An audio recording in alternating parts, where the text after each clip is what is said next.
చూస్తున్నాం. ఏపీలో ఎమ్మెల్సీల ఉప ఎన్నిక కోసం నేడు నోటిఫికేషన్ విడుదల చేశారు. నేటి నుంచి జూలై 2 వరకు నామినేషన్లు స్వీకరిస్తారు.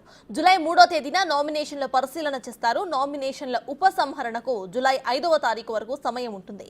జూలై 12వ తేదీన ఉప ఎన్నికకు పోలింగ్ ఉంటుంది. ఉదయం 9 గంటల నుంచి సాయంత్రం 4 గంటల వరకు పోలింగ్ ను నిర్వహిస్తారు. అదే రోజు సాయంత్రం 5 గంటల నుంచి లెక్కింపు ప్రారంభమవుతుంది. ఆ రోజే ఫలితాన్ని ప్రకటిస్తారు.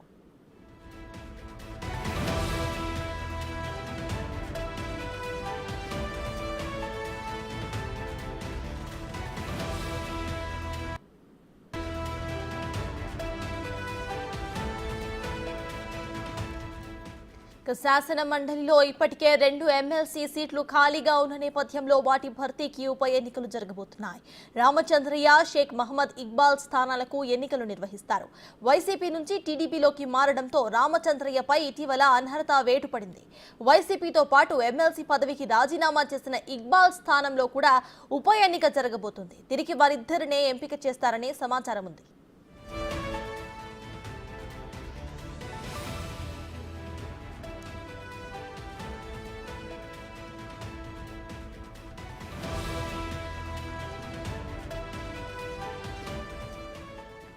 మరోవైపు Pithapuram TDP incharge Varma, Vijayawada central నేత వంగవీటి రాధా పేర్లు కూడా తెరపైకొచ్చాయి. డిప్యూటీ సీఎం పవన్ కళ్యాణ్ కోసం సీటు త్యాగం చేసిన వర్మకు వైసీపీ ఒత్తిడికి లొంగకుండా పార్టీలోనే కొనసాగుతున్న వంగవీటికి తగిన ప్రాధాన్యం ఇవ్వాలని టీడీపీ అధిష్టానం భావిస్తోంది.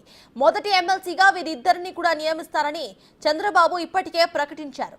అయితే ఆశావాహుల సంఖ్య మాత్రం 10లోనే ఉంది. అందరూ కూడా చంద్రబాబు నిర్ణయం కోసం వేచి చూస్తున్నారు.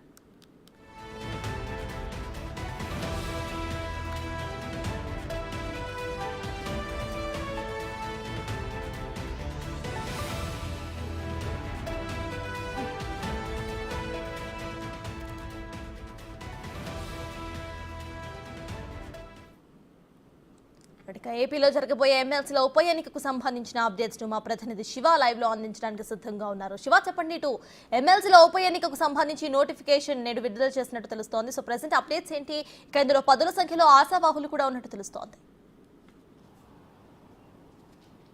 సత్తాజ్ మొత్తం మీద చూసుకుంటే ఆంధ్రప్రదేశ్లో 2 శాసనమండలి స్థానాలకి ఖాళీ ఏర్పడింది. ఆ ఖాళీల్ని భర్తీ చేసేందుకు కేంద్ర ఎన్నికల సంఘం నోటిఫికేషన్ జారీ చేసింది ఇటీవల. ఈ నేపథ్యంలోనే ఆ నోటిఫికేషన్లో భాగంగానే ఈరోజు రాష్ట్ర ఎన్నికల కమిషన్ 2 ఎమ్మెల్సీ స్థానాలకు కూడా నోటిఫికేషన్ మరికొద్దిసేపట్లోనే విడుదల చేయబోతోంది. దీనికి సంబంధించి కూడా వైఎస్ఆర్సీపీకి సంబంధించిన కడప జిల్లాకు సంబంధించిన సి రామచంద్రయ్య ఆయన వైఎస్ఆర్సీపీ నుంచి టీడీపీలో చేరడంతో ఆయనపై స్పీకర్ మండలి చైర్మన్ అనర్హత వేటు వేశారు. ఆయనతో ఆ స్థానం భర్తీ ఖాళీ అయింది. మరొక సంబంధించి కూడా చూసుకుంటే అనంతపురం జిల్లాకు సంబంధించి కూడా ఇక్బాల్ ఈయన అనంతపురం హిందూపురం అసెంబ్లీ స్థానాన్ని ఆశించారు. అసెంబ్లీ హిందూపురం స్థానం ఇవ్వడంతో ఆయన తీవ్రస్థాయిలో అసంతృప్తి, ఆగ్రహంపై పార్టీతో ఉన్నారు.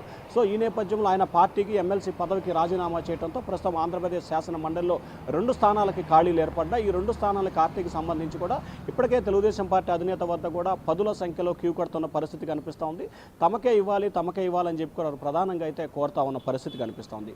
ఈ రోజు నుంచి కూడా జూలై 2వ తేదీ వరకు కూడా నామినేషన్లు వేసేందుకు ఎన్నికల సంఘం అనుమతిస్తుంది. ఆ తర్వాత 3వ తేదీన 4వ తేదీన విత్డ్రాలు, పరిశీలనలు, ఫైనల్ జాబితా ఉంటుంది. ఒకవేళ ఎన్నికలు జరిగితే, కానీ జరిగే అవకాశం లేదు, ఒకవేళ ఎన్నికలు జరిగితే కనుక జూలై 12వ తేదీన ఉదయం 9 గంటల నుంచి సాయంకాలం 4 గంటల వరకు కూడా ఎన్నికలు జరుగుతాయి. వెంటనే 5 గంటల తర్వాత కౌంట్ నిర్వహించి అదే రోజు ఫలితాన్ని ప్రకటిస్తారు.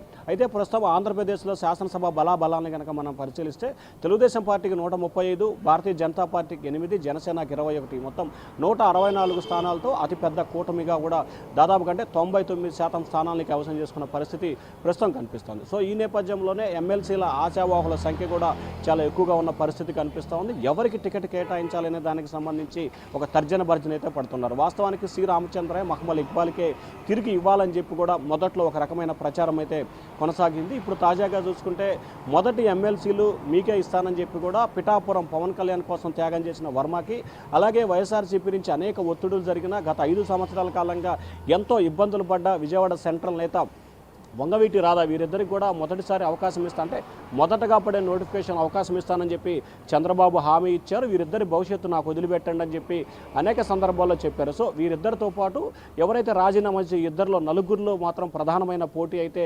కొనసాగుతోంది. మరి అధినేత మనసులో ఎవరున్నారనే ఉత్కంఠ అయితే కొనసాగుతోంది. మనకు అందుతున్న సమాచారం ప్రకారం శ్రీ రామచంద్రని ఒకటి కొనసాగించి రెండో దాన్ని వర్మకు కానీ రాధాకు కానీ ఇచ్చే ఆలోచన కూడా చంద్రబాబు పరిశీలిస్తున్నారు.